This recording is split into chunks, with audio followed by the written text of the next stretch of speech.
코성형 부작용을 최소화시키기 위해서는 딱 두 가지만 지키시면 됩니다. 안녕하세요.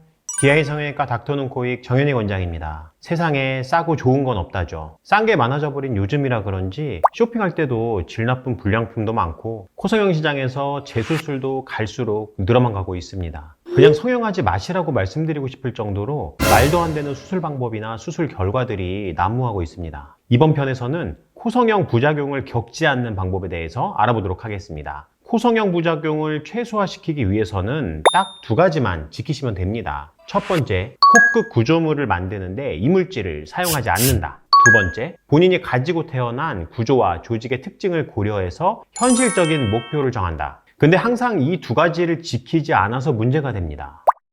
오늘은 그 중에서 첫 번째 원칙인 재료 관련된 이야기 나눠보겠습니다. 첫 번째 원칙은 수술을 편히 하고자 하는 의사와 간단하고 저렴하게 수술받고자 하는 환자분이 함께 마음이 맞아서 지키지 않게 됩니다. 일단 기본적으로 코끝 부위는 생활환경 속에서 지속적으로 자극이 가해지는 부위이기 때문에 이물질을 최대한 사용하지 않는 것이 원칙입니다. 그리고 코끝에 가해지는 자극으로 인해서 장기적인 변형이 발생하기 때문에 변형을 막기 위해서는 충분한 자가재료를 활용해서 튼튼하고 안정적인 코끝 구조를 만드는 것이 중요합니다. 그래서 코끝에는 자가조직을 활용하게 되죠. 대표적으로 비중경연골, 귀연골, 그리고 자가늑연골이 있겠습니다. 첫 번째로 귀연골입니다. 귀연골은 말랑거리는 탄성연골인데다가 재료의 양이 많지 않기 때문에 코끝 지지력을 만들기에는 쉽지가 않습니다. 그래서 일반적으로 세부 굴곡을 만들고 자연스러운 볼륨을 채운다거나 연골을 부드럽게 이동시키기 위한 용도로 사용을 하게 됩니다. 환자분께서 높은 코를 만들기 위해서 자기 귀의 모든 연골을 사용해도 좋으니까 귀연골로만 수술해주세요. 이렇게 말씀하셔도 이건 사실 불가능합니다. 이런 불가능한 요구사항을 그대로 들어주시고자 노력하는 의사 선생님도 계시는 것 같더라고요. 그래서 재수술하다 보면 코끝에 귀연골로 4층, 5층 높은 탑을 쌓아서 코끝을 억지로 높여놓은 경우가 있어요. 근데 그건 전문가가 할 행동은 아니죠. 장기적으로 연골이 주저앉고 위치가 변하면서 부자연스러운 모양으로 변형돼서 결국 재수술을 계획하시는 분들이 많습니다. 의사든 환자든 귀연골만 가지고 코끝을 충분히 높이겠다는 생각은 버리시는 게 좋겠습니다.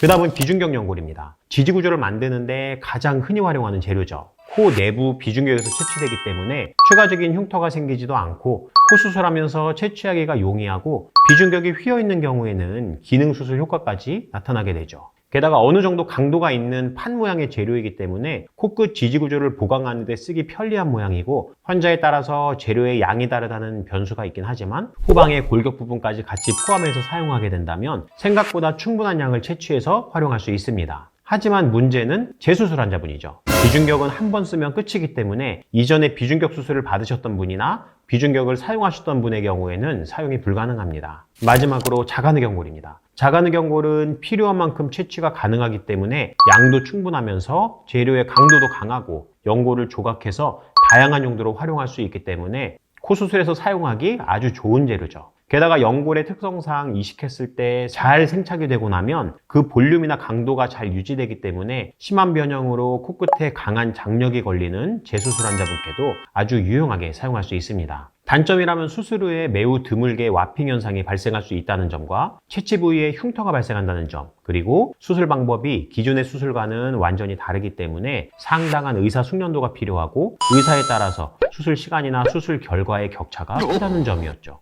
하지만 이는 술기를 발전시킨 숙련된 수술 방법으로 와핑 현상을 최소화시킬 수 있고 채취 부위 흉터도 1.5cm 내외로 상당히 줄어서 흉터로 인한 스트레스가 그리 크지 않으며 숙련된 의사의 경우에는 전체 수술 시간도 2시간 내외로 상당히 짧아졌다는 점 때문에 어느 정도 극복이 된 문제가 아닌가 싶습니다. 그래서 결론은 코끝 수술에서는 절대로 매드포어, 메쉬, 기증내용골 같은 이물 조직을 사용하지 않는다. 바로 이게 코 수술에 실패하시고 재수술을 결심하시는 분들을 아주 많이 경험하고 있는 자가늑연골 코재 수술에 숙련된 의료진인 제가 내린 결론입니다. 이런 이유로 저는 어떠한 인공조직도 코끝에 사용하지 않습니다. 코재 수술뿐만 아니라 코 첫 수술을 계획하고 계시는 분들도 모두 명심해 주시기를 바라며 다음 편으로 찾아뵙겠습니다. 닥터눈코익 성형외과 전문의 정현익 원장이었습니다. 감사합니다.